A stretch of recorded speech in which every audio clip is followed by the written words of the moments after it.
নমস্কার, কেমন আছেন সবাই? আশা করি সবাই ভালোই আছেন। আমিও আছি মোটামুটি।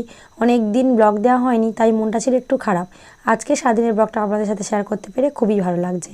এখন বাজে সকাল 9:30 মতো। রেডি হয়ে বেরিয়ে পড়েছি, সবাই স্নান টান সেরে একেবারে রেডি। যাব সোনামের বন্ধুর বাড়িতে। আর সোনামের সাথে সাথে আমারও বন্ধু হয়ে গেছে। প্রতিনিয়ত পথ চলতে চলতে সবাই সবার চেনা আর অনেক কাছের আপনজন হয়ে যায়। সেই সূত্রে আজকে নিমন্ত্রণ। যাই হোক, যাবো আর সাথে থাকুন, আজকের ব্লগটা দেখতে থাকুন। তোমার শোনো তাহলে মাংসটা একটু ভালো করে কষা কষা করে ঝোল করবি না, ঝাল ফাল বেশি দিইনি, নর্মাল করে রান্না করে দুজনে খেয়ে নিবি। আর মাছ দুটো ঝাল করবি, দুটো মাছ। চলে চলে চলে। তো বললাম যে সোনামির যে বান্ধবীর বাড়িতে যাচ্ছি তার নাম অমৃতা। আর অমৃতার বাড়িতে অনেক দিন থেকেই ওর মা আমাদেরকে যেতে বলছিল। তো সব সময় আর কাজের ফাঁকে যাওয়া হয়ে ওঠে না, বেশিরভাগই সময় সমস্যার কথা বলে থাকি। তো এবারটা আর না করার কোনো ফুরসত নেই, কাজও বেশি একটা ছিল না, পরীক্ষাও হয়ে গেছে বাচ্চাদের, তাই ওরাও অনেকবার করে যেতে বলছিল, তো চলে যাচ্ছি। আর সব দেখুন, মাঠের ধানগুলোও কাটা হয়ে গেছে, মাঠ পুরো পরিষ্কার। কিছুদিন আগেই ছিল সবুজ ধান গাছে ভরা, তারপরে হলো ধান পেকে হলুদ, আর এখন পুরোপুরি কেটে মাঠ ফাঁকা হয়ে গেছে। দুষ্টু খুবই খুশি, পরীক্ষা শেষ করেই গিয়েছিল প্রথম ছোট পিসনের বাড়ি। সেখানে তুলু ছানা বনু সবার সাথে খেলা করে অনেক খুশি হয়ে বাড়ি ফিরেছে। তারপরে আজ আবারও ঘুরতে যাওয়া পড়েছে। তো কত বকবক করতে করতে যাচ্ছে, অলরেডি আমরা চলে এসেছি। আর এখানে শিবানী রান্না করছে। ঢোকার মুখটা প্রথমে ফোন দিয়ে শুরু করিনি, সবাই কীভাবে ব্যাপারটা নেবে বুঝতে পারছিলাম না। তারপরে আমি ফোন বের করে আবার ভিডিও করতে শুরু করেছি। চলে যাবো তো এবারে, চলে যাবো, দিদি নিয়ে চলে যাবো। ও অবাক হয়ে দেখছে, বুঝতে পারছে না কি হচ্ছে।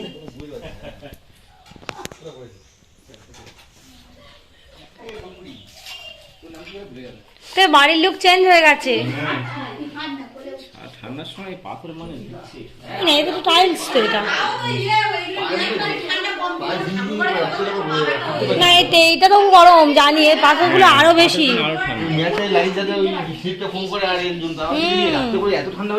ঠান্ডা হয়ে যাবে তো।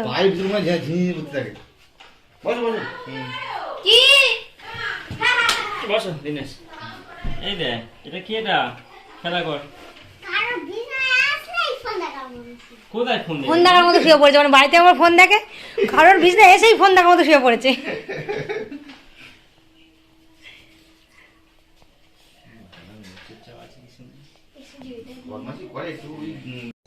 তো আমি এসেছিলাম অনেক দিন আগে, অনেক বছর আগে, তখন বাড়িটা এতটা কিছু কাজকর্ম হয়নি।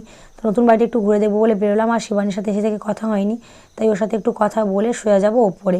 ওপরে সিঁড়িপটির পাশে ছিল ঠাকুর ঘর, ঠাকুর ঘরটাও একটু দেখলাম। তো বড় ঠাকুর এখন আনেনি, বলছিল পুজো দিয়ে অনেক ঠাকুর আনবে। তো যাই হোক, ঠাকুর সবই সমান। ঠাকুর একটু প্রণাম করে নিলাম, তারপরেই পাশ দিয়ে ছিল ছাদের রাস্তা। ছাদে আর যাইনি, ভাবলাম পরে যাব। তারপর নিচে ফিরে এলাম, এসেই দেখছি টিফিন দিয়ে দিয়েছে। আমরা বলেছিলাম আমরা অল্প কিছু খেয়ে যাবো বাড়িতে, তাও এত কিছু দিয়েছে, প্লেট ভর্তি করে লুচি, সুন্দর আলু কষা, আর যেটা সবথেকে লোভনীয় হয়েছিল ডিমের কারি। তারপর খেয়ে দেখা যাক কত সুন্দর হয়েছে, দেখতে তো দারুণ লোভনীয়, আর দারুণ হবে টেস্টটা।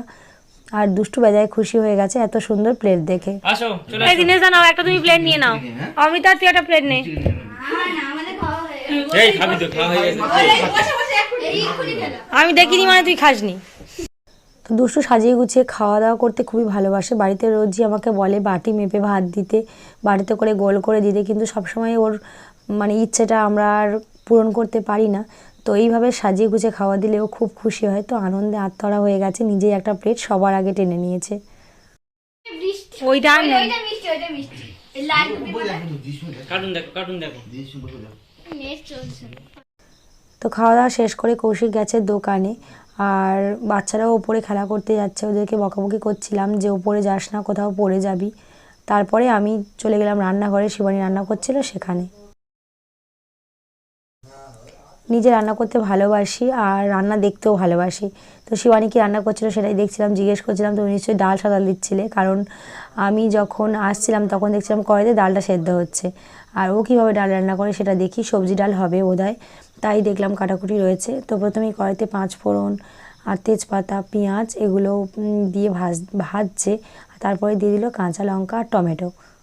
বেশ অন্যরকমভাবে রান্নাটা করছে। আমি ডাল যখন করি তখন সবজি ডাল হলে আগে সবজিটাকে ভেজে নিই, তারপরে মশলা দিয়ে ডালটা সাদা দিই, কিন্তু ও দেখলাম সবজিটা কাঁচা আছে এখন, তারপরে এগুলো ভাজাভাজি করছে। দেখি ও কীভাবে করে, প্রসেস ভালো লাগলে পরে আবার নিশ্চয়ই ট্রাই করব। এই ভেবেই দেখতে বসে গেলাম আর অনেক রকম গল্প করছিলাম। তো এখানে এসে আমার যেটা সবথেকে বেশি পছন্দ হয়েছে সেটা হলো ওই উনানটা। এত সুন্দর উনান, আমার খুবই পছন্দ। একদম মাটির সাথে নিচু, আর নিচেটা বেশ অনেকটা খালা, অনেক রান্নাও হবে অথচ উঁচু না। এটা আমার খুবই ভালো লাগে। তোকে জিজ্ঞেস করছিলাম উনুনটা তোমাকে কে বানিয়ে দিয়েছে। ও বলছিল প্রথমে যে বড় কারিগর আনা হয়েছে। আমি বললাম কে কারিগর শুনি। তারপর শুনলাম যে দীনেশ দা, মানে শিবানীর বর আর আমাদের অমৃতার বাবা। এত সুন্দর উনুন বানায়, মানে এটা মেয়েরাও বোধহয় করতে পারবে না, ছেলে হয়ে যত সুন্দর উনুনটা করেছে। আমার খুবই পছন্দ হয়েছিল। যদি সুযোগ থাকতো, কাছাকাছি বাড়ি থাকতো, আমি বলতাম অবশ্যই আমাকে একটা বানিয়ে দিতে। যাই হোক, সমস্ত মশলা, পেঁয়াজ, লঙ্কা, টমেটো ভাজার পরে শিবানী দিয়ে দিল সবজিগুলো। সবজি দিয়ে আর লবণ দিয়ে একটু ঢাকা দিয়ে দেবে বোধহয়, একটু নরম হওয়ার জন্য। ওই যে ঢাকা দিয়ে দিয়েছে। আমি এসে থেকেই দেখছি শিবানীর একেবারে হেল্পিং হ্যান্ড খুবই ভালো। মানে দীনেশদা সারাক্ষণই শিবানীকে অনেক রকমভাবে হেল্প করেছিল। তো ও বাটনা বাড়তে গেছে দেখে দীনেশদা আবার রান্নায় বসে গেছে। অবশ্যই।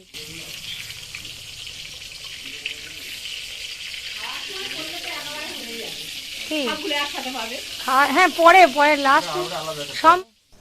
এটা আমার খুবই ভালো লাগে যে সব কাজে বড়দের যদি একটু সাহায্য পাওয়া যায় বোধহয় খুবই ভালো হয়। যে শিবানী রান্না করতে করতে উঠে এসেছে, আর সেই ফাঁকে দীনেশদাও বসে গেছে রান্নাতে হেল্প করার জন্য। কি করছিস? টিপেগুলো কে ফেলেছে? এনেছে আর ফেলে দিয়েছে। তার বলতাম সোজা ধর কে ফেললো? ওই সে ফেলেছে আর এনেছে। তুই এনেছিস বাবু? এই বাড়িটা কেউ থাকে? ওই বাড়িটা না না, ওই বাড়িতে যারা বানিয়েছিল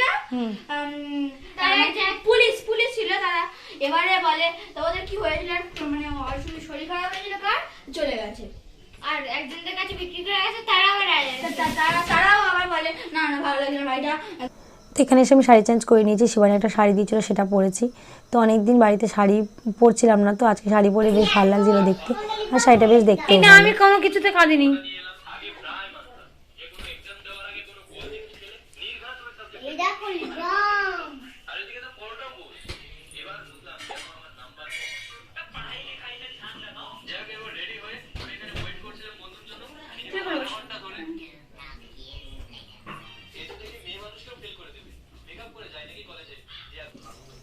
তো অনেকক্ষণ হয়ে গেল আমি রান্নাঘরে আসিনি, রান্নাঘরের দিকটাতে আসিনি, বাচ্চাগুলোর সাথেই খেলা করছিলাম। তো এসে দেখলাম শিবানী এখনও রান্না বাড়ছে আর দীনেশদা আবার রান্নাতেই বসে রয়েছে।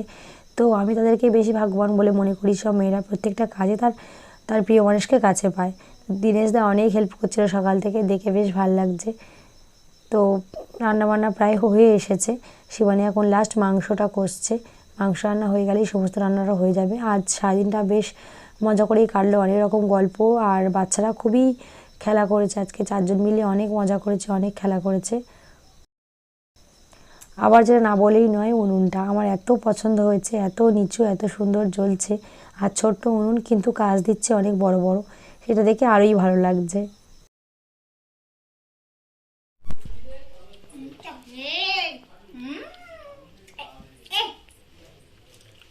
কি করিস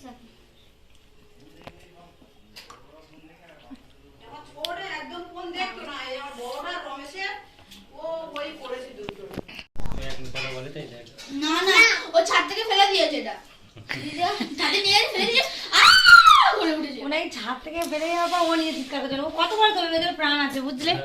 ও যেই ওটা ছাদ থেকে পড়ে গেছে ও চিৎকার করে কাঁদছে, হয়েছে ওর খুব লেগেছে। মরে যায়নি, এটাই ভাগ্য বল। কথা সার চলে গেছে।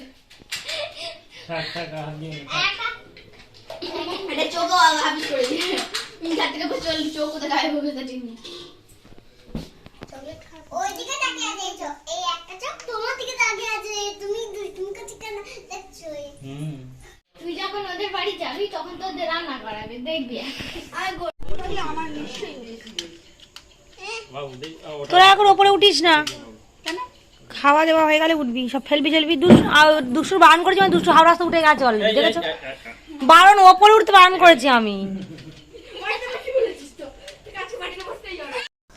শিবানীরা বারান্দাতে খাবার বাড়তে ব্যস্ত, আর আমরা বাচ্চাদেরকে আটকে রেখেছি, কারণ গেলে সবাই নন্ডভন্ড করে দেবে সেই জন্য। তো এদিকে কি করেছে দেখুন, সবার সুন্দর করে প্লেট সাজিয়েছে। আর আমি তাই বলছিলাম এতজন কীভাবে দেওয়ার কি দরকার, আমরা নিজেরা নিয়ে নিয়ে খেয়ে নেবো। দেখতে অসুবিধা হয় না। তখন লাগানো হয়েছিল না গো?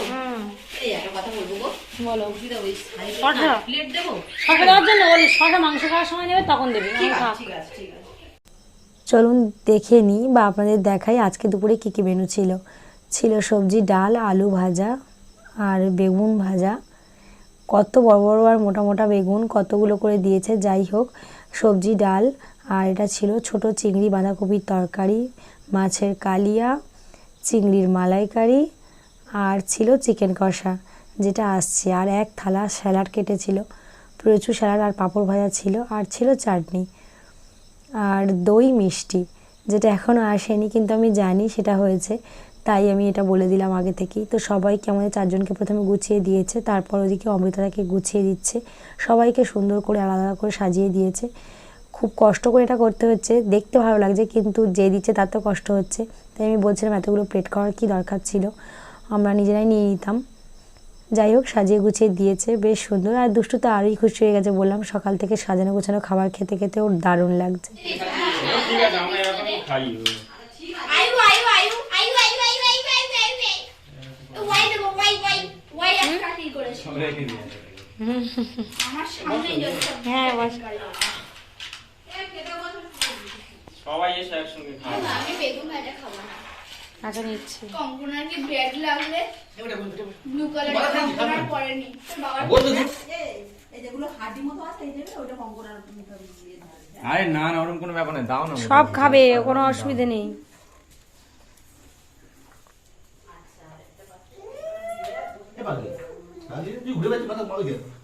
জল ওই করে খাস না রে, জল তুই ফেলবি।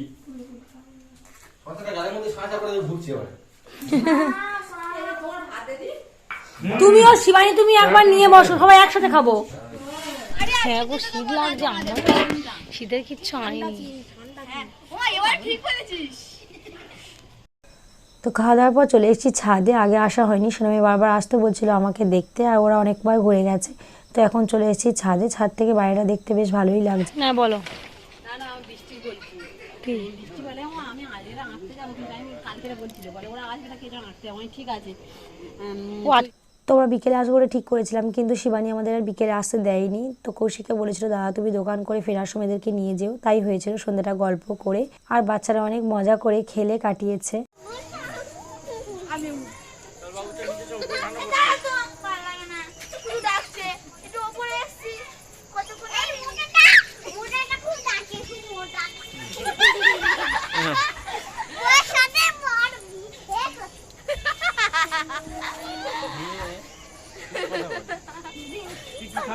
তো চলে যাওয়ার সময় হয়ে গেছে বলে দুষ্টুর এদিকে মন খারাপ হয়ে গেছে, কাঁদতে শুরু করেছে। টাটা। বসে আছি। থাক না, আমি থাকবো। তো চলে যাওয়ার সময় শিবানী আমার বাবা মা আসেনি বলে ওদের জন্য খাবারও গুছিয়ে দিয়েছিল। যাই হোক, আজকে খুব সারাদিন মজা করেই কাটলো। ভিডিওটা এখানেই শেষ করছি, দেখা হবে নতুন একটা ব্লগে আপনাদের সাথে। সবাই সুস্থ থাকবেন, ভালো থাকবেন, আর ভিডিও ভালো লাগলে লাইক করে দেবেন। দেখা হবে নেক্সট ব্লগে। এসো দেখি, এসো মুখে লাগলো একটু ভিডিও ভালো না। এসো। আমি তো আসছি রে। এই টাটা। আসছি বললেই টাটা।